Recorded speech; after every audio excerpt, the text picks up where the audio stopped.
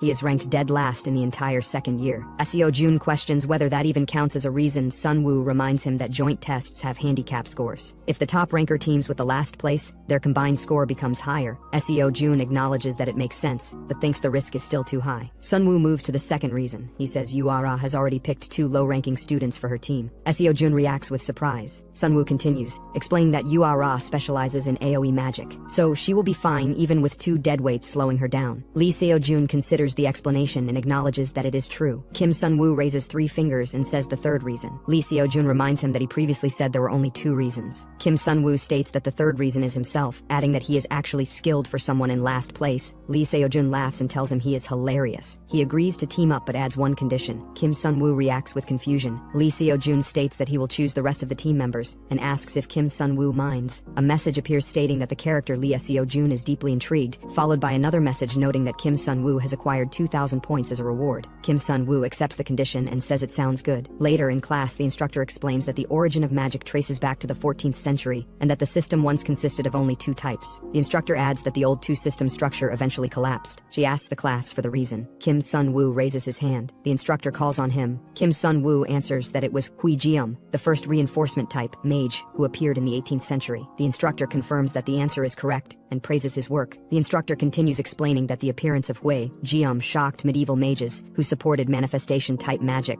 Manifestation mages of that time could not match Hui Jium at all. From that point onward, research into reinforcement-type magic expanded rapidly. Kim Sun-woo listens silently. Kim Sun-woo thought that classical magic theory and complex formulas are challenging even for Lee Seo-jun. Kim Sun-woo reviews his notes, thinking that the material is difficult for others but not for him. The outsider's perk provides all the basic information and even interprets it, making him more confident than anyone else during written exams. He finishes writing energetically. Other students whisper among themselves, wondering who he thinks he is, and mocking the mention of Hermione. Some question the point of listening to him when he ranks last. Sun-woo internally tells them to speak up if they are jealous. The class ends, and the instructor wishes everyone a pleasant lunch break. Students begin leaving the room. As Sun-woo walks out, someone calls his name. He turns toward the voice. Lee Seo-jun approaches him and suggests they grab lunch together to celebrate becoming teammates. They head to the cafeteria, pick up their trays of food and walk through the dining area. Seo-jun points out an empty seat. A student waves both hands excitedly and calls out to Seo-jin, and Sun-woo recognizes him as Shin Young-jin. Seo-jin joins Young-jin at the table. Young-jin explains that teaming up with top rankers results in low scores and comments that it seems the top students have split up this time instead. Shin Young-jin recognizes Kim Sun-woo and says he saw the video. Sun-woo confirms. Young-jin asks when Sun-woo and Lee Seo-jun became close. Seo-jun answers that it was just earlier and says they decided to go dungeon exploring together the day after tomorrow. Young-jin reacts with surprise. Seo-jun tells him that even without the last place handicap, Young-jin's team could take first place. Young-jin questions why they bothered. tired. Seo-jun says Yu-ah-ra is out for blood. Young-jin asks why her. Seo-jun explains that she put 2 bottom rankers on her team. Young-jin comments that she is intense. Seo-jun suggests they eat. Sun-woo agrees, saying he was starving. They continue their meal while someone from another table watches them. The observer thinks that Sun-woo is the person posted on the Great Sage's forest. A girl asks her friend Seo-yun-ah what she is looking at. Seo-yun-ah says it is nothing, then continues watching. She wonders how Sun-woo became close to Seo-jun. Later, students practice magic in another area. Kim Sun-woo prepares to test his magic. He decides to try the amount of controllable mana. He activates manifestation and forms a sphere of mana. He continues into emission and then proceeds into manipulation. Kim Sun-woo's mana projectile travels across the hall and curves through the air. It stabilizes and spins as it moves forward. Students react in surprise. One student says it is not completely terrible. Another comments that he is better than expected. Sun-woo thinks that he can hear everything they are saying. Later, he thinks back to before regressing, when he used points to buy stats. He remembers raising his stats in the early stages, but the price of stats increased with every purchase, making them unaffordable. He notes that this follows the same logic as leveling up becoming harder in a game. He considers the long-term approach and thinks it is better to raise stats using traits or items that boost mana rather than buying them with points. He searches for mana-related options and scrolls through a list of traits and items. He wonders where the trait from the middle of the novel is. A trait appears, Nature's Blessing. It states that cultivating mana grants additional mana depending on the surrounding environment, up to a set amount. Sun-woo identifies it as the one he was looking for. He then looks at the Returner's Watch, which increases health and mana regeneration speed. He notes that he bought it by selling Culinary Master, a trait he inherited in this life. He reflects that traits can be sold for points, and that selling them can be useful, though it feels wasteful since he used them well. He stands up, preparing to move. Kim Sun-woo thinks that thanks to buying Nature's Protection and the Returner's Watch, his starting point is much faster than before he regressed. His phone begins vibrating. He wonders who would contact him and checks the screen. He looks at the message and reacts, recognizing it. A group chat is shown. Shinji Hyuk, Yoon Ha-young, and Jung Jin-tae are listed. Sun-woo reads their names. He notes that except for Yoon Ha-young, the others appear to be low-ranked. He recalls that Yoon Ha-young becomes a key character later on, but she has not realized her own skills yet, so her role should still be small at this point. A message appears in the chat asking everyone to share their main specialty, explaining that some may not know each other's abilities. Shinji Hyuk writes that he uses support magic with manifestation magic as a subspecialty. Yoon Ha-young writes that she uses manifestation magic with ice as her element and support magic as her subspecialty. Jung Jin-tae writes that he uses enhancement magic and that his subspecialty is manifestation magic, but he is not good at it. Sun-woo adds that he uses manifestation magic with no element. Another message from the group states that everyone in the academy already knows he uses manifestation magic. Sun-woo reacts to the message and replies that he is just letting them know. He decides that they will set Lee Seo-jun as the main, and the rest of them will provide support. He thinks that if they want first place, they need to perform better than Yu-ah-ra's team. He wonders who Yu-ah-ra chose for her team. Students practice magic outdoors, launching their mana outward. An instructor tells a student that he is focusing too much on control and neglecting the release, advising him to put more power into his mana and let it fly faster. He responds in acknowledgement. Nearby, Yoon Ha-young gathers fire-type mana in her hand, releasing a large explosion of flames across the training area. Other students react to the display. The instructor observes her and notes internally that her skill is incredible, describing it as natural talent and aptitude. She considers that perhaps Yoon's age explains some roughness in her technique and thinks she still needs refinement. She evaluates that Yoon's mana utilization is somewhat lacking. Her attention is then caught by another mana burst. She turns and sees a powerful blast of blue mana streaking forward. She watches and thinks it is not bad. Sun-woo reacts with satisfaction. She remembers that earlier Sun-woo had been so focused on materialization that he failed at the release. Now, using minimal mana, he demonstrates perfect release and control. She reflects that identifying one's own flaws at his age is not easy. Watching him continue, she smiles proudly. The specialty class ended, and the teacher told the students they had done well. The students thanked her. As they walked off, some said the lesson relieved stress, and others commented that it felt like a real class. One student decided to go rest. The teacher called for student Kim Sun-woo. He turned and answered. She praised his work in class and asked if he had been keeping up with his training. He replied that he practiced in his spare time. She asked about his mana cultivation, saying he was doing that regularly as well. Sun-woo thought to himself that she had noticed his low mana capacity compared to his current skill. He told her he was cultivating mana. She said he was good at everything else, but lacked mana capacity, and explained that accumulating mana required consistent effort. Sun-woo promised to work hard. She handed him an item, explaining it helped with mana breathing and maintaining his condition. Sun-woo hesitated and asked if it was really okay for him to accept it. She told him not to feel burdened. She added that it was just an F-rank item for practice that did not cost much. Sun-woo accepted it and said he would use it well. She reminded him that class was over and he should get going. Sun-woo walked away humming about the unexpected gift. Ahead, he noticed someone and wondered if it was who he thought. Yoon Ha-young leaned against a wall. She called out to him, addressing him as Kim Sun-woo. He asked if it was okay for her to speak to him after telling him not to talk to her the day before. She stayed silent. Yoon Yoon Ha-young told Sunwoo she heard he was in the same group as Seo Jun this time. Sunwoo asked how she knew. She said it looked like he was trying to leech off the top-ranked Seo Jun. She pointed at him and said that even so, first place would be hers this time, telling him to get real. She turned and left. Sunwoo wondered why she was so sensitive. On Thursday morning, students gathered near the dungeon gates. Sunwoo ran up, relieved he arrived in time. Lee Seo Jun said it was the first time their group was all together. He encouraged everyone to do their best for the first semester, and the others agreed. One student commented that their team was unique, since they had both the first place and last place students together. Sunwoo wondered if it was sarcasm. The boy asked if Sunwoo could handle things, reminding him he couldn't cast a single spell during the last test. Sunwoo realized he was being sarcastic. Another boy said that since Seo Jun brought Sunwoo, Seo Jun would figure out how to take care of him. Sunwoo realized he planned to rely on Seo Jun. Sunwoo noted that Yoon Ha-young's spotlight episode was still far away. The girl greeted Seo Jun warmly. Sunwoo wondered if his presence had changed the team composition, and thought that Yoon Ha-young was one thing. Sunwoo wondered if the test would be okay with the members he had. The instructor called for attention, and explained the dungeon exploration. He said the class would be conducted in 2 sessions, morning and afternoon. Since it was the first day, they would only explore the first basement floor. He continued by explaining how the class would be graded. He said the first factor was dungeon clear speed, where faster groups earned more bonus points. The second factor was the rank adjustment score, where the lower the teammate's rank compared to one's own, the more individual points were given. The final factor was contribution. He explained that artificial dungeons had a special contribution system, and additional points were awarded based on how much each person contributed to the team. He instructed everyone to prioritize safety. The students agreed. He told them to enter the dungeon by team, wishing them a safe trip. Inside the monitoring room, multiple screens showed the dungeon interior. A teacher greeted Mr. Jang, who had arrived after sending the students in. They said they had been waiting for him because they needed to bet on which group would earn the highest score. Another teacher pointed out that everyone would choose Yoon Ha-young's team, and she admitted she had picked Group 7 as well. One teacher said the bet was off, but another activated the system and declared the bet on, and explains that she is betting on Group 3 where Seo Jun is. Another teacher notes that although Seo Jun and Yu Ah-ra, or say Yoon Ha-young's, both form teams with low-ranked students, the situations differ. He states that Seo Jun's teammates are unstable, and that Seo Jun has limits as an enhancement type. The teacher acknowledges that enhancement magic is specialized for one-on-one combat, making it difficult to handle multiple enemies without team support. She observes Yu Ah-ra, who specializes in area of effect magic, and has already reached the middle of the first floor. She says she still believes in the possibility of the lowest-ranked team rising, and suggests watching to see who wins the bet. Inside the dungeon, Seo Jun defeats a wolf-type monster. Sunwoo and the others move forward as a group. One teammate comments that Seo Jun fights well. Another notes that they are already halfway through. They discuss what the first-floor boss might be, assuming it will be a weak creature. The girl says that a boss may still be strong and asks Sunwoo what he thinks will appear. Sunwoo responds that a giant wolf will appear. A teammate asks how he knows that. Kim Sunwoo claims he has his own methods, leaving the student remembering that he has experienced Sunwoo's tricks before. The student privately judges Sunwoo as a habitual liar. While Sunwoo dismissively tells him to believe it or not, student laughs loudly, provoking him, and insists he does not believe Sunwoo. Seo Jin stops the growing argument and urges the group to move faster. The student named Young Woo agrees, and the group continues walking. After a short while, Seo Jin suddenly stops, and the others question him. They tease him about being scared, but Seo Jin calmly states that something is on the ground. The group turns their attention downward, noticing a glowing formation. Seo Jin identifies it as a magic circle, though he cannot determine its type. Others wonder why it is there and whether it is dangerous, while one insists the academy would not give them anything harmful. Kim Sunwoo kneels to inspect it despite Seo Jin warning him to be careful. Sunwoo insists it is fine and examines the circle closely. After a moment of thought, he concludes it is only a basic barrier. Min-jae questions how he knows that. Sunwoo recalls seeing the same barrier unfold in his previous life. He reaches out toward the circle, touching it as energy reacts to his hand. Then he shows the others the magic circle and tells them to look. Youngwoo claims he already knew. Another complains that they cannot pass like this and wonders if they must go back. A girl asks if there is another way. Seo Jin tells everyone to step back so he can try cutting the barrier with his sword. He gathers power and strikes. Light bursts from the impact. The group watches and asks if it worked. A crack appears, but the barrier stays intact. Jungwoo comments it was close, and another thought it would succeed. Seo Jin says he feels it might work if he does it properly. Seo Jin prepares again, wondering if it is time for him to step up. Jungwoo steps forward, saying he may look like this but is a support type. He tells them to wait a bit and reaches toward the circle. He touches it and examines it with a troubled expression. He says the structure is complicated and might take a long time, about 10 minutes, but he will try his fastest. Kim Sunwoo places both hands on the magic circle and channels power into it. Blue energy gathers around him. System messages activate, stating that his unique trait, Outsider's Benefit, is interpreting the magic formula. Symbols appear in front of him, and he studies the structure. The information reveals that it is the Korea Magic Academy's artificial dungeon first floor barrier with low difficulty, and that the first floor boss is a giant wolf. Sunwoo continues adjusting the formula, and the symbols shift. He comments internally that the Korea Magic Academy must have built it sloppily. The symbols realign, forming clear instructions. The system repeats the barrier description and the boss information. Sunwoo completes the adjustment and presses into the circle. The barrier dissolves and opens. The others react with shock. Sunwoo celebrates, saying they succeeded. Seo Jin and the others express disbelief at how fast it happened. A message appears stating that Lee Seo-jun feels surprised toward Sunwoo, and that his interest in Sunwoo increases. Another message states his interest level rising to level 1 and awards Sunwoo 5,000 points. Sunwoo questions what the interest level means. A sound draws their attention, and the group looks up to see a large wolf standing at the top of the stairs. It roars as it prepares to attack. The wolf is identified as the giant wolf, the first floor boss. The group tenses as the monster leaps toward them. One student remarks that it is exactly as Kim Sunwoo said. The wolf leaps down aggressively toward Lee Seo-jun. Seo-jun reacts immediately and strikes the wolf with the bright slash of energy, knocking it away. The wolf collapses, defeated. Seo-jun stands after delivering the blow. The group gathers around the defeated boss. One student comments that it is as expected of Lee Seo-jun, treating the boss as if it were a normal monster. The dungeon door opens. The students celebrate, saying the exploration is over, and they exit the dungeon. Outside, the instructor praises Group 3 and announces they earned second place for week 1. A student asks about first place. The instructor explains that first place is Group 7, which cleared the dungeon 30 minutes earlier. Lee Seo-jun remarks that it is Urara's team. 2 students check the rankings on their devices. One says Urara finished in 4 hours and 11 minutes, and comments that it seems unreasonable. They note that Group 3 is only 2 minutes ahead of third place, and wonder if they might get overtaken. Kim Sunwoo notices their concern. Seo-jun smiles and says that thanks to Sunwoo, they achieved second place. Sunwoo responds that it was not really because of him, leading the others to smile around him. They praise him, saying that without him clearing the barrier, their ranking would have fallen. Sunwoo responds that he performed poorly and should have secured first place. One classmate insists they finished quickly because of Lee Seo-jun. Another adds that it is only the first floor of week 1, and that the test is not over. The group agrees that they only need to overturn the results later. A teacher approaches and calls for student Kim Sunwoo. Sunwoo answers. He recognizes the teacher as the one in charge of support magic. The teacher tells Sunwoo she has come to make him a proposal. Sunwoo asks what she means, and she abruptly tells him to transfer to the support department immediately. Sunwoo is confused, and the teacher grabs his hand excitedly. Sunwoo repeats his confusion, then tells her he does not want to transfer. The teacher panics and asks him to listen to the conditions first. She offers him a special talent scholarship worth 50 million won. She asks again if he is interested. Sunwoo replies that he is not interested at all. Students nearby stare at him. One student calls out to him, asking why he refused the offer, and says he is weak in manifestation magic anyway. They say they would have transferred immediately. Other students agree. The girl named Yu Ara steps forward and asks Sunwoo if he truly will not transfer. Kim Sunwoo listens as she explains that special talents receive many benefits beyond the scholarship. Sunwoo thanks her but says he will continue with manifestation magic. Ara looks surprised. The scene shifts to the academy building, where a girl walks through the hallway. She notices someone and pauses. She calls him Senior Kim Shinwook. He corrects her, saying his name is Kim Sunwoo. She laughs and apologizes. She asks why he is cleaning. He says the place was dirty, so he cleaned it. She comments that he is nice and wishes him a good day before leaving. As she walks away, she thinks that what he is doing is pointless. Sunwoo receives an achievement notification called the Small Bride, along with a reward of 1,000 points. He wonders how he is supposed to explain earning that achievement. He finishes cleaning and leaves the hallway, as Lee Seo-jun watches Sunwoo from behind a wall with a slight smile, like he's interested in Sunwoo or something.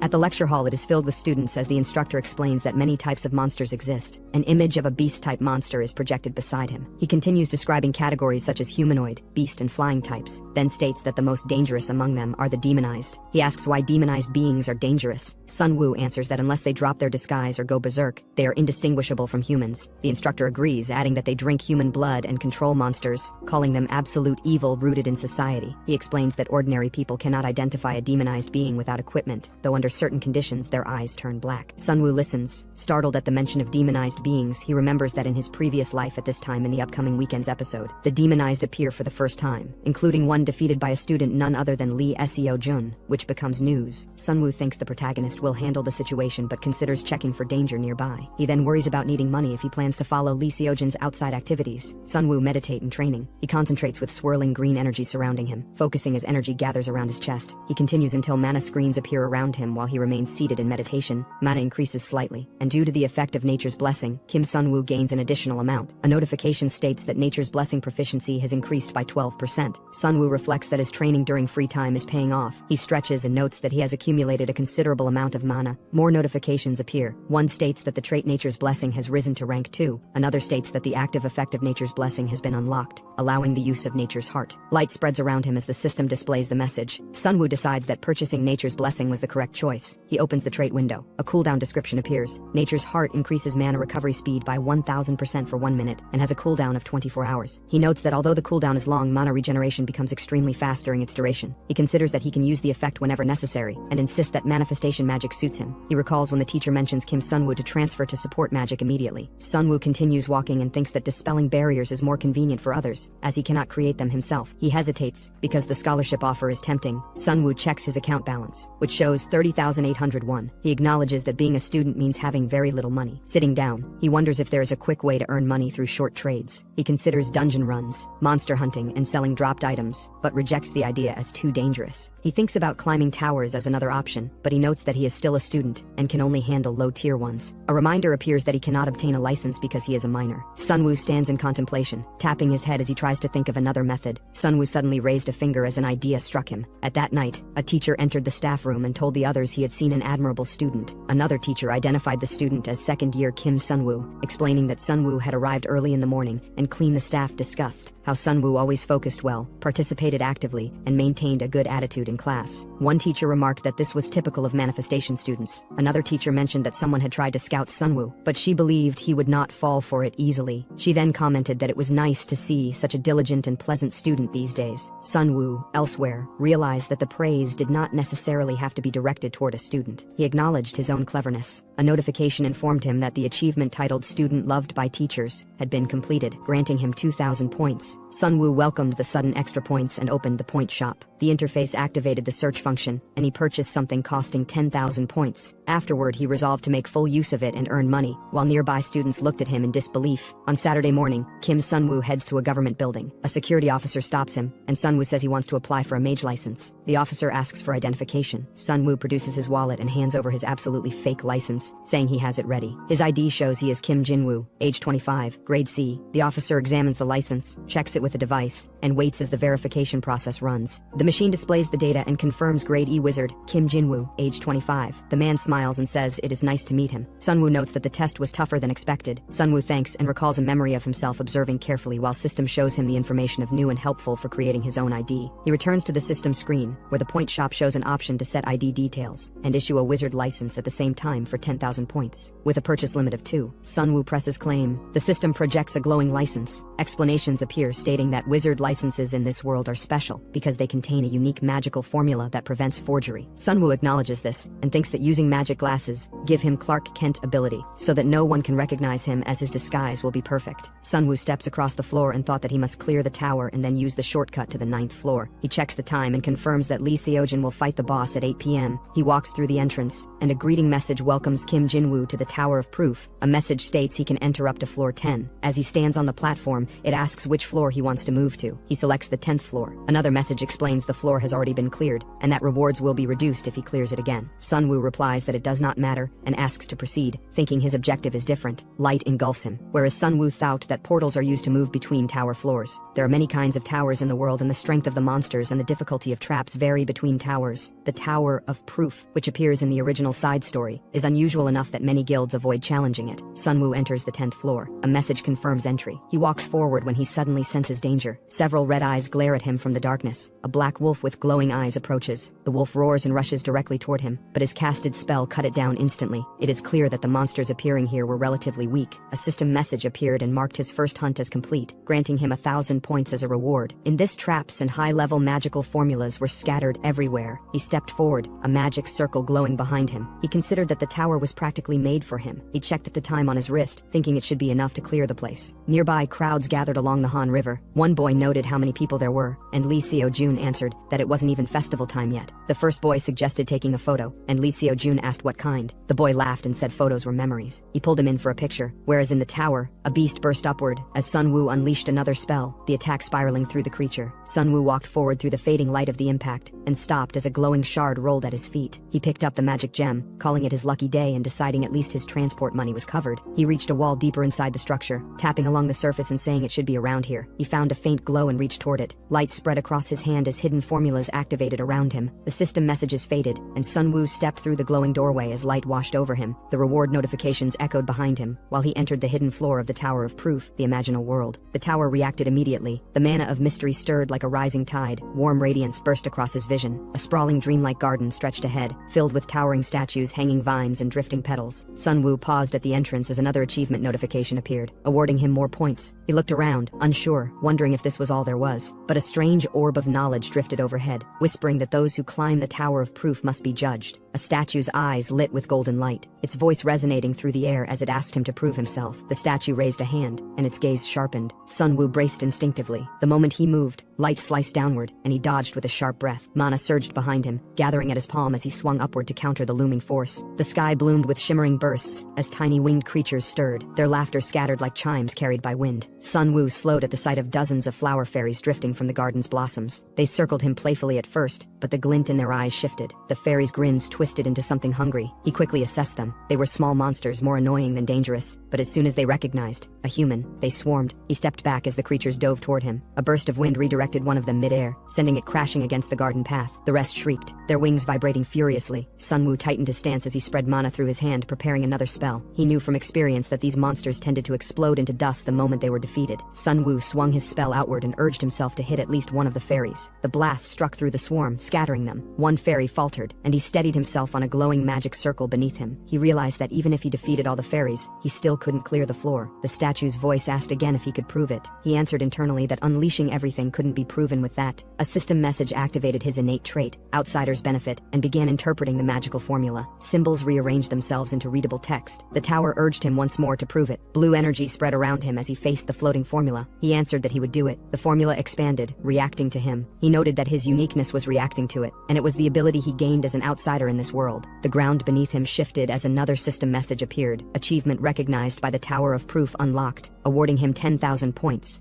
Light engulfed him as he arrived in a chamber with towering statues. A message declared that the Tower of Proof bestowed a blessing upon him. Another message granted him the adaptive trait, Tower's Proof.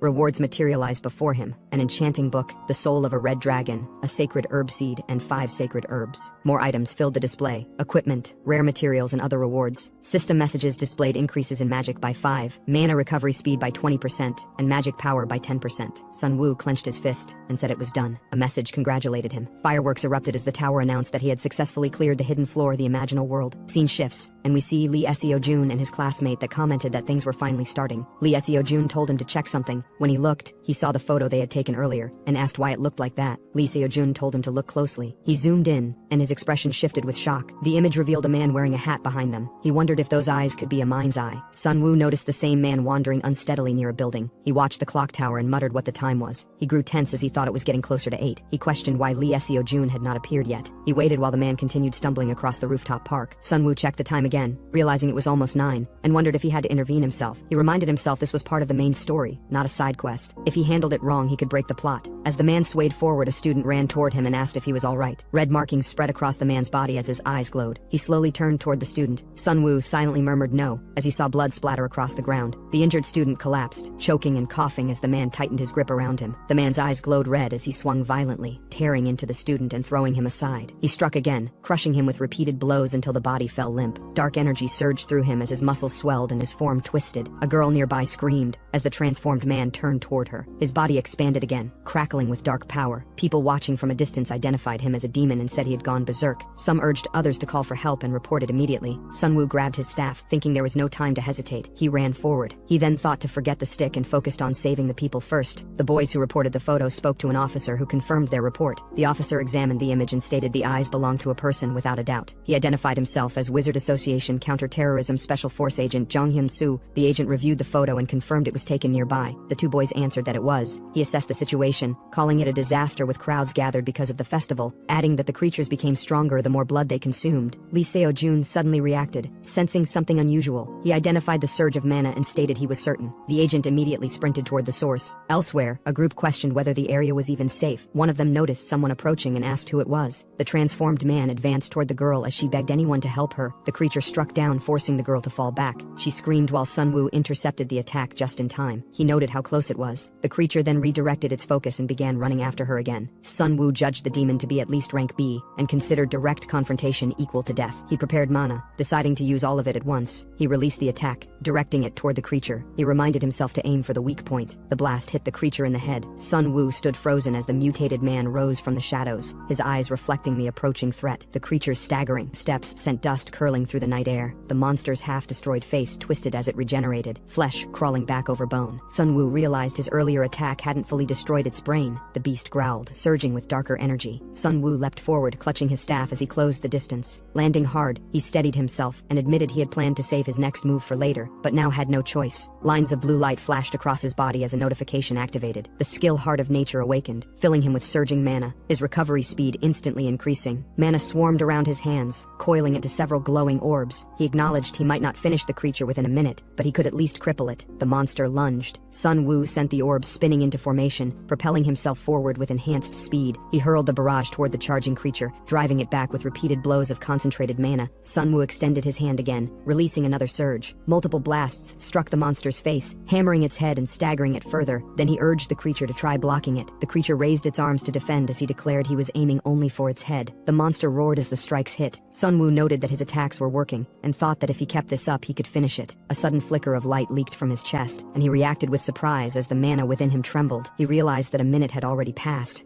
He clicked his tongue and judged that at this rate, he would not be able to hold the creature back. The monster's body swelled again with dark power. Before it could advance, a sharp slash cut through the air. A figure struck downward, severing the creature's head in a single motion. Sun Wu stared, shocked, as the body collapsed. The agent stepped forward and stated that the situation had been contained. He introduced himself as Jung Hyun Soo from the Special Force. He said they had resolved the incident easily thanks to Sun Wu. He asked for Sun Wu's wizard license to verify his identity for the reward. Sun Wu handed it over. The agent examined it, and commented that he had assumed Sun Wu was at least rank B. Two boys arrive while Sun Wu, startled, turns toward them. He recognizes Lee Seo Jin and Shin Young Jin, wondering why they arrived so late. Frustrated, he scolds them internally for showing up only now. He notes that they should have been there earlier. Seo Jin them observes a man standing with a police officer and feels that he has seen him somewhere before. Kim Sun Woo, noticing their attention, glances back with unease. Seojin steps forward and asks if he knows someone named Kim Sun Woo. Seojin adds that Sun Woo attends the Magic Academy. Jin then remarks that he now sees a resemblance and asks if they are related. Kim Sun Woo denies it, saying it is the first time he has heard that name. The officer beside him dismisses the idea of any resemblance and urges the boys to move along. Sun Woo then turns to Kim Sun Woo and thanks him for what he did earlier. The officer simply states that he only did what was necessary. He says he will be taking his leave, adding that reporters and agents will soon arrive to handle the aftermath. Sun Woo thanks him, saying his life was saved. Later, as Kim Sun Woo walks away, a notification appears before him. It states that he participated in the subjugation of the B-rank villain Jang Han. Kim Sun Woo pauses, surprised, and questions how he ended up being counted in the subjugation. He thought, isn't it deviating too much from the original story? System window shows that he has been rewarded with points, and that his causality has increased. He reads the explanation of causality, learning that it is gained by resolving key events, and that authorities can be activated by consuming it. He considers the change, realizing it occurred because of his intervention. As he reflects, he recalls that in the original timeline, Lee Seo-jun died without his involvement. He wonders if the rise in causality means he can save him this time. Another window opens, listing authorities that unlock with higher causality. He studies the information carefully, recognizing that reaching a high enough value would allow him to accomplish anything he desires. The thought leads him to imagine returning to the real world. A memory surfaces of himself surrounded by friends in the past, reacting with excitement. When the memory fades, he steadies himself. The conclusion becomes clear to him. There is no reason to hesitate. He resolves to intervene actively, deciding that protecting Lee Seo-jun and gaining more causality must become intentional actions rather than coincidences. A notification arrives with his monetary reward for the subjugation. He acknowledges it with brief surprise and decides that bringing the evidence back to the dorms would have been troublesome, so the quick reward is convenient. Thinking about the day he has had, he considers using the money to rest properly. He travels to the Wizard-exclusive hotel owned by the Hansung Group. He recalls the group's worldwide influence and their importance in the original story. Entering the hotel, Kim Sun Woo pauses for a moment, taking in the environment as he prepares to proceed further. Han Seojin, the vice chairman of Hansung Group, arrives at the event, drawing attention. Staff greet him respectfully as he passes through. He is reminded that his sister, Han Seon, has expressed her intention to attend the dinner, and he acknowledges it, noting it has been a long time since he last saw her. Kim Sun Woo observes him quietly, recalling that a character named Han Seon existed in the original story. Later, in his hotel room, Sun Woo examines the items he brought with him. He considers selling the conspicuous spear and sets aside the enchantment scroll for future use. He also prepares the medicinal herbs he plans to give to Han Seon. Sun Woo decides he will need to wait until the next day. Morning news begins broadcasting, reporting that a C-rank wizard has recently gained attention for clearing the hidden floor of the Tower of Proof and for subjugating a berserk demon at Han River Park. The Wizard Association praises the wizard's actions and announces a review for his promotion. Sun Woo watches people react to the news in public. Notifications appear for him. An achievement called Small Hero, gratitude from 2 million citizens, and increased interest from many characters. The accumulated reactions grant him a total of 21,000 points. Sun Woo takes in the results with satisfaction. He decides that, with with his identity somewhat verified, he should visit Han Sayon. He heads to Hansung Pharmaceuticals. People around him recognize him from TV and whisper about his appearance. Sunwoo notes that being famous feels good. He stops when he notices an older man approaching. He recognizes him as Jang Soo-gi, the sword of the Hansung family, and an S-rank wizard. Sunwoo questions why an S-rank appears as soon as the door opens. Jang Soo-gi also recognizes him as the person from the news. Sunwoo introduces himself as Kim Jin-woo and states that he wants to sell medicinal herbs obtained from the tower, requesting a personal appraisal from the director. Inside the office, Han Sayon receives him. She remarks that it is interesting to be visited by the person currently receiving public attention and finds the item he brought even more intriguing. She examines the herb and identifies herself as the youngest daughter of the Hansung group. She senses energy from the plant but notes that it lacks the monostems normally found in medicinal herbs. She explains that it is difficult to handle yet clearly exceptional. She asks how he discovered its efficacy. Sunwoo answers that he has studied medicine for a long time. He thought that the sacred herb is a special medicinal ingredient that greatly amplifies the efficacy of other ingredients but has no effect by itself. Also, processing the herb is extremely difficult and that no one currently has the ability to handle it properly. He concludes that the best option is to entrust it to a genius pharmacist. She remains unsure but focuses on the herb itself and asks if Kim Sunwoo has specific conditions. Sunwoo raises his hand and states his terms: an advance of 500 million won and a 0.005% stake in Hansung Pharmaceuticals. Sayon repeats the percentage in surprise. He emphasizes that stocks are better than cash, arguing that once the sacred herb is commercialized, she will dominate the pharmaceutical market. Sayon rejects giving equity and tells him to request something else. Sunwoo, expecting that response, asks for a VIP membership to the underground auction and adds that he wants to commission potion crafting and item procurement, stating he will pay for those services. Sayon grows quiet as she considers it. Sunwoo tells her that, in exchange, he will reveal a weakness of her brother, Vice Chairman Han Sejin. Sayon reacts sharply, startled. Sunwoo continues, saying she wants control of the Hansung group enough that she does not care if it brings family conflict. Elsewhere, a news broadcast concludes a report on the wizard Kim Jin-woo's actions. A man watching comments that Jang Han is dead. The man watching the news insists they could have prevented Jang Han's death. He says that if they had stepped in first while Jang Han went berserk, the outcome would have changed. His anger rises as he recalls the moment, striking the ground and claiming they definitely could have saved him. Another man tells him to calm down, calling him Bake Gang. He explains that it was an order from their superior and that helping a comrade who went berserk in a crowded area would have endangered them. Bake Gang clenches his fists in frustration, shouting in anger. He laments how long they must continue living in the shadows. His fury intensifies, and he swears to kill Kim Jin-woo. The other man questions Bake Gang's certainty, noting that Kim Jin-woo seems to be getting close to Bake Gang's client. Bake Gang laughs it off, stating confidently that the client is a monster who would cut down their own family with a smile. Outside a building at sunset, Han Sejin greets his younger sister as she approaches the building. She waves and returns the greeting. He tells her it has been a while, and she smiles at him. Later, the two ride together in a car. He remarks that it is good to see her again and asks whether work at the company is manageable. She answers that the work is difficult and dealing with people is tiring, explaining that she feels mentally drained. Sejin comments that their father was hasty in giving him company shares at a young age. He jokes that she can hand over her company shares to him if it is too much, then adds that, in exchange, once he becomes the chairman, he will give her the vice chairman position. Privately, she dismisses the idea. Elsewhere, Jinwoo saves her contact and notes that using 2 accounts should be safe. He reflects that meeting Han Sayon was the right choice, and that she handled selling the spear for him. He relaxes, thinking that she has reliable intelligence abilities. He recalls when he mentioned Sayon that he will reveal her brother's weakness. She listens carefully and analyzes whether the information is useful. Jinwoo receives a notification on his phone. He opens a message from Han Sayon stating that she will act as his errand helper for 1 month. Another message confirms she will send the payment and the spear's sale price within the day, and she asks if he needs anything else. The system notifies him that her trust has increased and awards him points. Sunwoo looks at the screen in mild surprise. Kim Sunwoo looks at his phone and notes that the reply arrived faster than he expected, which works in his favor. He sends a request for potion crafting and an entrance ticket to the underground arena. Han Se-yeon replies that potion making takes time and that she will contact him when it is ready. Sunwoo confirms the deal and considers extending the arrangement later. Still posing as Kim Jin-woo, he thinks about how much the demons trouble him and recalls that the original novel contained a revenge storyline. Since he has saved enough points, he opens the shop's search function for sense-related traits. The results display 3 options, including a trait that detects killing intent within a radius. He checks its description and sees the high price. He acknowledges how expensive it is, but decides that he still needs it. Viewing the purchase as necessary for survival, he buys the trait. A few days later, Se-yeon delivers the potions he requested, explaining that they were made using divine herbs and that the amplified effects also increase the side effects. Sun-woo, as Jin-woo receives them, checks the details of the mana elixir and examines its quality, noting that it appears to be in good condition. Examining one bottle, he reads that mana recovery speed increases greatly for 5 minutes, followed by mana exhaustion for 30 minutes. He concludes that the potion seems to be in good condition. Han Se-yeon grows suspicious as she observes Sunwoo. She notes that a skilled wizard seeking such a potion is unusual and wonders how he knows about her and her brothers. When she asks about the weakness he mentioned, Sunwoo or Se Jinwoo explains that he learned it through a personal route, and describes the findings as shocking. She recalls her brother's shady tendencies, and remembers that he once killed someone. She also recalls that he had traces of contact with someone suspected to be a demon, and demands to know how Sunwoo discovered this. Sunwoo attributes his knowledge to the original novel, recognizing Han Sejin as a person who joins hands with a demon out of greed and becomes a blackened villain. Unable to explain this directly, he offers to reveal the information if Seon gives him 5% of Hansung Pharmaceutical shares. Seon refuses, telling him to just admit he does not want to explain. When he asks about the arena ticket, she says she secured one but that it cannot be traded, so he must enter with her. He realizes this explains her disguised outfit. She asks what he plans to do in the arena, and he simply intends to multiply the money he earned. Seon reacts sharply, suspecting he will gamble everything. When he answers yes, she calls him crazy and declares their deal over after the month. A notification appears stating that Han Seon is greatly disappointed, and Sunwoo's interest level with her drops significantly. He notes how disappointed she is but decides it does not matter. He picks up a rabbit mask and puts it on, thinking that by the time they leave the arena, he will gain even greater trust. He and Han Seon head toward the guarded entrance. The guards acknowledge their arrival and check their access. One guard recognizes Sunwoo as a very important person member and welcomes him back. Sunwoo suddenly stiffens when he sees a man approaching. He internally identifies the man as Ha Ryung, an S-rank demon and top-tier villain. He realizes Ha Ryung's presence makes sense, since Ha Ryung is the organizer of the arena. Ha Ryung greets them politely and hopes they enjoy their time. Sunwoo watches him leave and reminds himself to avoid involvement. They continue walking until the arena interior becomes visible. Noise fills the space as a large crowd gathers, cheering from above. Han Se-yeon comments on the number of people in the excited atmosphere. Sunwoo explains that it is probably because of Yang Hong-soo. Se-yeon reacts with confusion at the name. Sunwoo describes the man as the most popular fighter at the moment, a wizard who has held the champion title for 3 years and whose combat ability is practically a rank. Besides Sunwoo, Han Se-yeon remarks that they won't earn much because everyone bets on the champion. Sunwoo then explains that to make money, a different approach is needed. Sunwoo raises his hand and says he will place a bet. The staff member tells him to proceed. Sunwoo states an amount, 530 million. He instructs them to put the entire 530 million on Yang Hongju's opponent. Se-yeon reacts with surprise and questions why he is comfortable with that decision. Sunwoo asks who Yang Hongju's opponent is. She repeats the question, shocked, whereas Ha Ryung is informed about the situation. He hears that a guest has wagered 530 million on Yang Hongju's opponent. He asks what kind of person made the bet, and the subordinate reports that the individual wore a rabbit mask, identifying him as the very important person seen earlier. Ha Ryung observes that such an amount would be pocket change for someone wealthy, and wonders if the gambler is simply a rich person with questionable taste. Elsewhere, someone bursts into the room, calling out Kim Jin-woo's name and asking if he appeared at the underground arena. Baek Gang suddenly reacts in surprise, calling for Kim Jin-woo and questioning his appearance at the underground arena. Informer explains that the rookie participated in the event with Han Se-yeon. Hearing this, Baek Gang becomes excited. He orders a car prepared immediately, vowing to avenge Jang Han before the night ends. Back in the arena, a brutal fight unfolds. Ryang Ryangi clashes fiercely with his opponent, swiftly overwhelming him. The opponent screams and begs for mercy, then surrenders, but Ryang Ryangi attacks again before withdrawing. The match is declared over, naming Ryang Ryangi the winner. Spectators react wildly. Some who bet on him celebrate, others shout in anger. Se-yeon observing this matter and thinks the underground atmosphere makes the reactions harsher, though she believes the organizers will prevent any deaths. The next match is announced, Ryang Ryangi versus Yang Hongju. The betting screen displays 530 million placed on Ryang Ryangi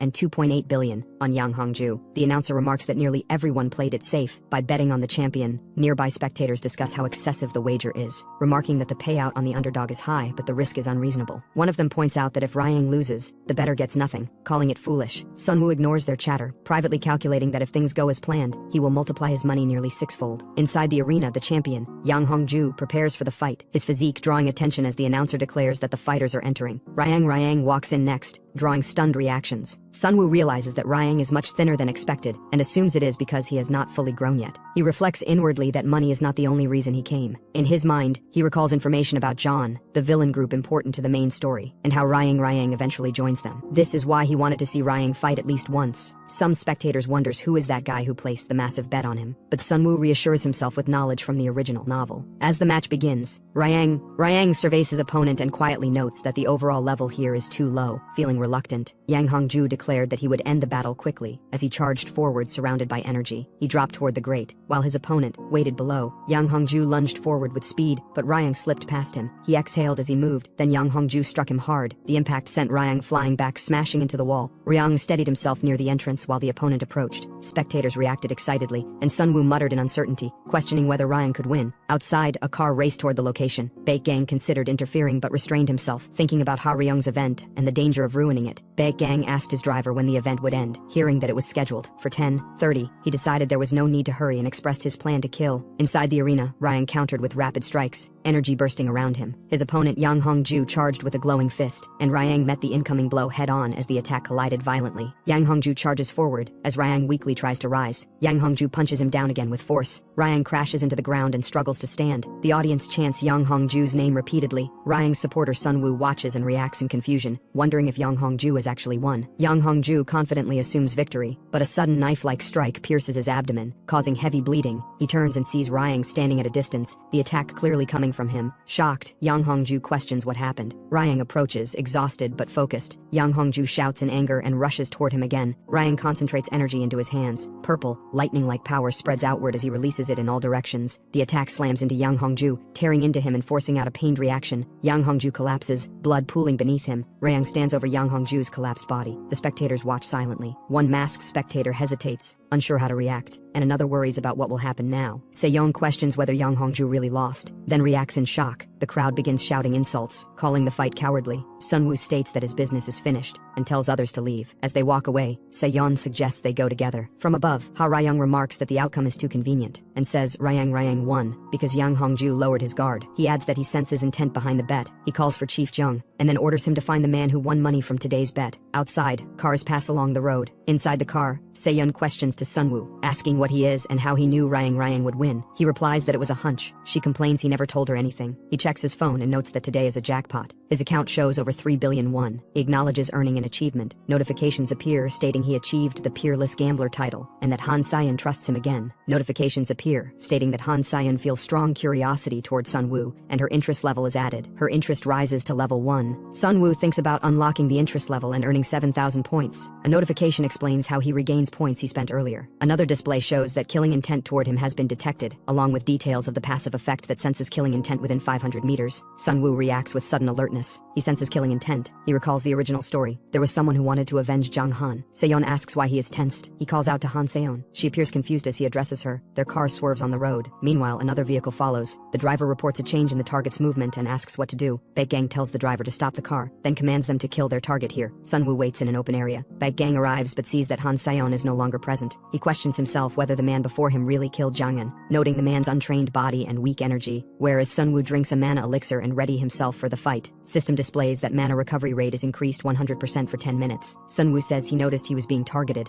Baek Gang notes that the opponent's energy has shifted, though the surge still lacks any real threat. Flames erupt around Baek Gang as he raises blazing weapons overhead, acknowledging that Sun Woo had noticed his tail. He hurls a violent attack and demands Sun Woo's death, engulfing the field in fire. Sun Woo responds by gathering concentrated energy in his hands and launches a counterblast that collides with the incoming flames. The force creates a massive explosion, scattering light across the sky. Amid the aftermath, the attacker smirks, stating he still has 2 shots left. Sun Woo looks up sharply as fiery projectiles descend toward him again. A powerful explosion follows, lighting up the landscape. Far away, while driving the car, Seyong calmly observes the distant blast and remarks that the plan is unfolding. She recalls her memories when Sun Woo felt sudden killing intent. She notices his expression and questions it, then admits she suspects someone is following them. She asked if any possibility of a rival company being involved. He tells her it's something like that, and instructs her to head to a place with no people. Sun Woo focuses on the road ahead, stating that he needs to catch the target. Seyon asks if the person is someone he can take on, and he answers that it will not be easy, explaining that the opponent's mana is far above B rank, and she questions whether he is certain. Sun Woo maintains confidence and asks her to help him. Their car speeds forward. She agrees and says she will trust his skills, adding that he must return safely. Back at the present, a flaming spear rushes towards Sun Woo, but he evades it and thinks that this is nothing. He recalls that he used to be reinforcement type in his first year. Baek Gang smirks while breathing heavily and remarks that all Sun Woo can do is dodge. Fire gathers around Baek Gang as he prepares another attack, stating that in that case, he will escalate. A large wave of flaming spears descends, and he demands to see how Sun Woo will handle it. Sun Woo accelerates, and Baek Gang notices that Sun Woo is even faster than before. Sun Woo closes in, reaching out. Sun Woo notes that he has less than 2 minutes of fire mana remaining, so gathers blue energy around himself and moves forward, thinking that he is almost ready. He concentrates the energy in his hands and prepares to finish the fight. A system effect activates, identified as Heart of the Wild, increasing his mana recovery speed by 1000% for 1 minute. Baek Gang reacts with confusion as he senses the change. Sun Woo's energy intensifies, causing Baekgang to note that Sunwoo just became stronger. Sunwoo advances with increasing speed. Baekgang sees him approach and prepares multiple flaming spears. He acknowledges the danger of Sunwoo's approach and believes he must block it no matter what. A surge of flames and blue energy collides as Sunwoo pushes through. He moves low and fast, closing the distance. Baekgang raises a burning weapon while Sunwoo charges directly at him. Sunwoo forms another concentrated orb of blue energy, maintaining pressure and thinking that he cannot allow his opponent to have any opening. He forces more power into his body, causing Baekgang to curse in frustration. Sunwoo notes that he cannot aim for the head in his current position. Then he notices something and reacts with surprise. He strikes Baekgang in the torso and immediately grabs him by the neck, thinking that this is the end. Blue energy surges from Sunwoo, and Baekgang is suddenly forced back with shock. Sunwoo sees the opponent's bloodied hand and thinks that there is no way this is happening. He remembers that mana recovery speed increases by 50,000% for 10 minutes, followed by mana exhaustion afterward for 30 minutes. Sunwoo questions why it has to activate now as he faces Baekgang again. Baekgang's wounds emit steam, and he forms another flaming weapon. He raises it overhead as flames gather, preparing a finishing strike. He declares he will kill Sunwoo. Before he can say anything, someone strikes Baekgang's back, and Baekgang staggers with blood pouring from multiple wounds. Sunwoo exhales in relief and notes that help has finally arrived. Jang Sugil appears, and Sunwoo recognizes him. Jang Sugil, an S-rank wizard and sword of the Hansung family, stands with his blade drawn. He steps forward and cuts Baekgang down in one motion, severing him completely. Sunwoo recalls that Jang Sugil is one of the strongest characters in the original novel and thinks about how Baekgang, who is at A-rank level, was defeated instantly. Jang Sugil expresses outrage that a demon dared to target the youngest daughter of the Hansung family. Han Se-yeon runs to Sunwoo and calls his name. She checks if he is hurt. Sunwoo says he is fine and that dragging things out until help arrived paid off. She agrees. Han Se-yeon adds that her life was also at stake, so she brought the strongest person she could find. System messages appear. The B-rank villain Baekgang has been killed. A tiny change in the story has been detected. Causality rate increases by 0.6%. Han Se-yeon trusts Sunwoo again. Sunwoo gains 1,000 points. Sunwoo thinks that it feels good. Jang Sugil calls for Han Se-yeon's attention and asks if he should inform the chairman about the incident, pointing out that a demon attack is not a small matter. Sunwoo prefers that she does not. He explains that if people learn someone from Hansung group was attacked by a demon, it will create chaos. He thinks there is no need to disrupt the original story more than necessary. Han Se-yeon considers his words and acknowledges that he is right. Jang Sugil agrees that letting the information spread would complicate things. Han Se-yeon suggests they all keep it secret and includes Jang Sugil in that decision. Jang Sugil silently accepts. 3 days later, Sunwoo lies in bed, checking his phone. Han Se-yeon had promised to get him any information he wanted as thanks for saving her from Baekgang. Sunwoo looks over what he requested, the launch date of the Shinsengcho potion. A report describes Hansung Pharmaceuticals' development of a potion that enhances medicinal herbs. Another segment highlights that the stock price of Hansung's genius pharmacist is expected to rise sharply. Sunwoo reflects that he invested all the money he had into Hansung Pharma stock for this moment. He checks his trading app as the market opening approaches. He watches the clock turn from 8:59 to 9 and notes that the market is open. The stock price surges immediately, and he celebrates loudly. He recalls that before coming back in time, he spent his entire life hunting in dungeons and still could not afford a house. He reflects on how impossible it had felt back then and how unexpectedly easy money seems now. The feeling strikes him as strange. His phone vibrates, and he checks the message. Han Se-yeon asks if he has time for lunch tomorrow and says she has a small gift for him. Sunwoo repeats the word gift while looking at his screen. The next day, he arrives at a cafe where Han Se-yeon is already waiting. She notes that he is early. Sunwoo explains it as an old habit and takes a seat. She mentions that Hansung Pharma's stock surged and that he must have made a significant amount thanks to her information, asking if he made 5 billion. Sunwoo replies that he made 3 billion in a single day. She hesitates in surprise and adds that it is just a small thank you. It was possible because of her help. Sunwoo then asks what the gift is. Han Se-yeon explains that she found out who the demon was that attacked them. She names him Baekgang and adds that he used to be a famous assassin when he pretended to be human. She continues by saying she discovered someone Baekgang frequently worked with, and he is none other than his older brother Han Se-jin. Sunwoo thinks he already knew Se-jin dealt with demons but did not know about Baekgang specifically. He asks how that information is a gift for him. Han Se-yeon responds that they saved each other's lives, and she considers that reason enough. She places a small box on the table, saying this is the real gift, and suggesting they continue helping each other. Sunwoo takes the box. She explains she wanted to meet today because she will soon be very busy. He asks if something is wrong. Han Se-yeon says that now that she knows Se-jin was connected to Baekgang, it is obvious who sent the attack. She adds that she hates owing people, whether it is a favor or a grudge. Sunwoo thinks that Han Se-jin being the mastermind behind Baekgang is only Han Se-yeon's misunderstanding. He considers that Se-jin is still a bad person and will eventually interfere with her as well. He concludes that using her to deal with Se-jin is a good idea. Han Se-yeon calls out to Sunwoo, using the name Jinwoo as with glasses Sunwoo have Clark Kent abilities so no one recognize him. She says she hopes he likes the present. She mentions she chose it herself. Sunwoo thanks her. He opens the box to reveal a mana alloy bracelet. A system message identifies it as a super tough bracelet infused with mana, S5 durability, and notes that a bond has been formed successfully, awarding 1,200 points. Sunwoo smiles as he examines the bracelet. A purple system window appears before him, and he looks at it in surprise. The system declares that the character Ha Ryung is now curious about him and awards 1,500 points. Elsewhere, Ha Ryung with a stern expression reads documents under dim lighting. He senses someone arrive, and that arrived person greets Ha Ryung. He comments that it has been almost 10 years, calling him Cheon-hae, and asks if he is there for demon conference business. He answers that he is, but first he wants to ask if he has ever heard the name Kim Jin-woo. He explains that 2 demons, Jangnam and Baekgang, were recently killed, and both incidents appear connected. He adds that Baekgang had been tracking a human mage before his death, someone who had visited that arena not long ago. Chunhae asks again if he has ever heard the name Kim Jin-woo. He repeats the question, watching his reaction. Ha Ryung holds up a photo of Sunwoo wearing a rabbit mask, and recalls the name Kim Jin-woo. He thinks that Kim Jin-woo is the name of the very important person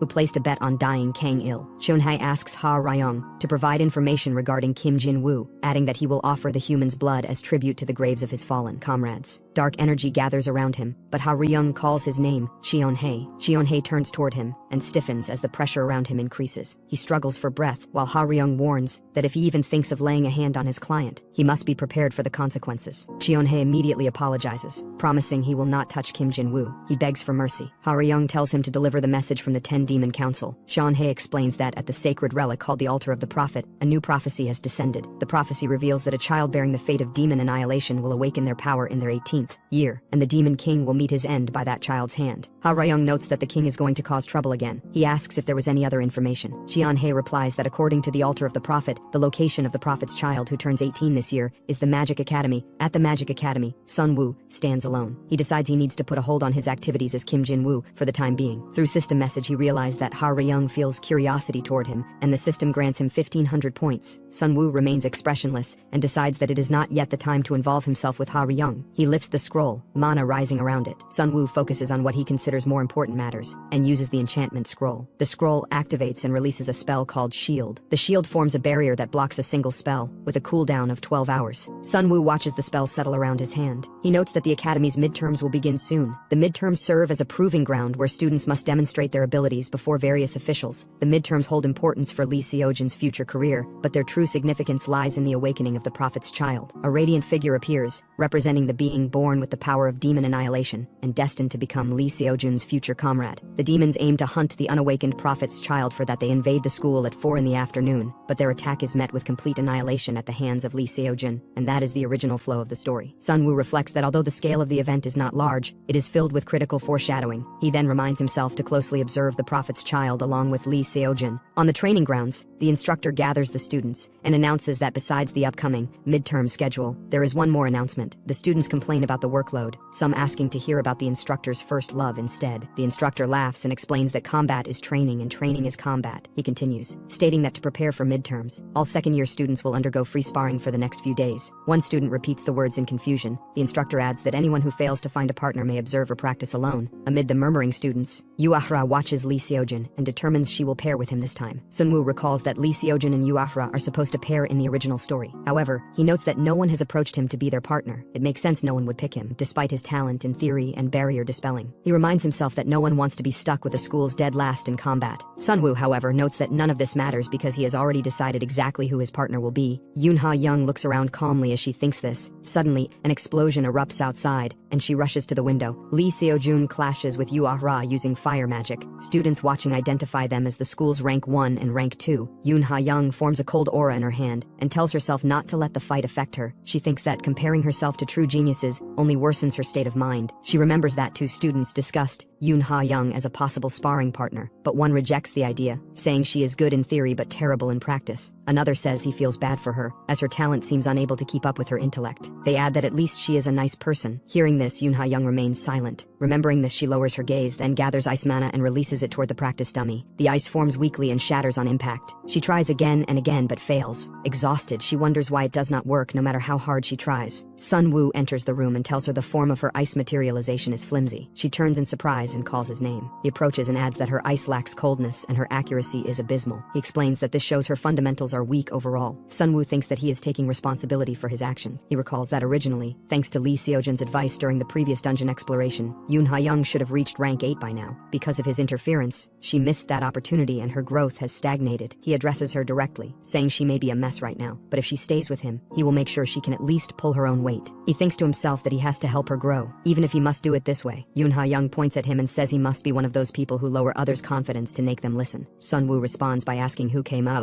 Then he suggests she may be acting out because she cannot refute anything he said. She reacts in shock and says she thought he seemed like a decent person during the dungeon exploration but realizes she was wrong about him. Sunwoo wonders if he pushed her too hard. He begins to apologize, but Yoon Ha-young interrupts him and tells him they should settle things with a fight. She gathers ice and prepares to attack, saying they should see how impressive the school's dead last really is. Sunwoo notes to himself that she accepted the provocation and tells her to bring it on. Sunwoo reacts with excitement as blue light gathers around him. He steps onto the glowing ground as the arena activates. Across from him, Ha-young announces that she will start and releases ice attribute magic. Her energy surges, and she moves forward with ice forming rapidly beneath her feet. Sunwoo notices that as soon as she grew serious, the intensity of her manifestation changed. She advances quickly, forcing him to run as she continues her assault. Sunwoo remarks that she is pretty good but says her attack pattern is simple. He adds that the strength of ice attribute manifestation magic should not be this weak. Lowering her head, Ha-young channels more power. When she asks if he wants to see a different pattern, she gathers energy upward, creating a tall spear of blue magic. She raises her arms and then asks how he feels about this before sending the large attack toward him. Sunwoo crouches in alarm as the impact creates a wide frozen crater. Ha-young looks at her hands in shock. She thinks about how the technique she could never master, no matter how much she practiced, suddenly worked, and she admits she is surprised. Ice continues spreading across the arena. Sunwoo studies the aftermath and thinks that for a person to unleash their ability, they first need appropriate stimulation. He steps forward on the frozen surface while Ha-young stands facing him from a distance. Sunwoo noted that provoking Ha-young had worked as expected. He observed her while maintaining distance. Ha-young focused on him, preparing another attack. She questioned how he intended to win by only running, and continued pursuing him with ice magic. As her magic expanded behind him, she remarked that Sunwoo likely had no intention of partnering with her. Ha-young's ice spread across the ground, forcing him to move quickly. Sunwoo internally recalled that inexperienced manifestation wizards shared a similar trait. Ha-young formed another sphere of magic. Sunwoo jumped toward her through the burst of light. She reacted in surprise as he closed the distance. Once he reached her, he gathered magic in his hand, knowing that closing the gap made opponents easier to handle. Their magic collided directly. Ha-young shouted as the clash pushed her back. She prepared another spell, but Sunwoo countered before she could release it, causing a bright impact that halted her. Sunwoo ended the exchange with a calm gesture, acknowledging the match. Ha-young stood still, and then she admitted defeat, and stated that she might need to learn magic from Sunwoo. Sunwoo responded that she simply lacked knowledge on how to use her talent. He offered to help her. Extending his hand, he asked if she wanted to attempt it together. Ha-young considered his offer. Realizing he intended to help her develop her ability, they both handshaked, agreeing to work together. Ha-young tells him she will trust him this once. She then reminds him he must teach her properly and calls him her teacher. A system message appears, indicating that Ha-young's interest in Sunwoo has been added, and her favorability toward him has increased. Sunwoo explains that from this point on, she will begin attribute adaptation training. He hands her a small crystal, stating that all magic begins with adapting to an attribute. He describes adaptation as understanding the attribute, which leads to the ability to manifest magic. Ha-young listens as he warns that without mastering the basics, skill will not improve regardless of practice. Ha-young says she knows what attribute adaptation training is but hesitates, admitting that she has never heard of the method Sunwoo is introducing. He then pours a lot of ice cubes on the frown, and tells that the attribute directly with the body is the quickest way to learn. He urges her to begin adapting, and emphasizes that the key is immersion. Night falls elsewhere, where a dark ritual takes place among shadowy figures and corpses. Cheon-hae asks if everyone has gathered. His subordinates confirm and report that they have assembled active demons around the Magic Academy as ordered. Cheon-hae announces that the time to find the Prophet's child and infiltrate the academy has been set for next week. He states that, according to the collaborator inside the school, security becomes lax during the midterm exam period. One subordinate says the time has finally come. Another asks what happened to requesting help from Ha-ryung. Cheon-hae answers that the plan fell through, explaining that Ha-ryung claimed to have something more important than the future of their race. A subordinate protests that killing the Prophet's child with only 4 B-rank demons is impossible. Another asks if they truly need help to kill one person. The subordinate calls him a fool and says lax security is not everything.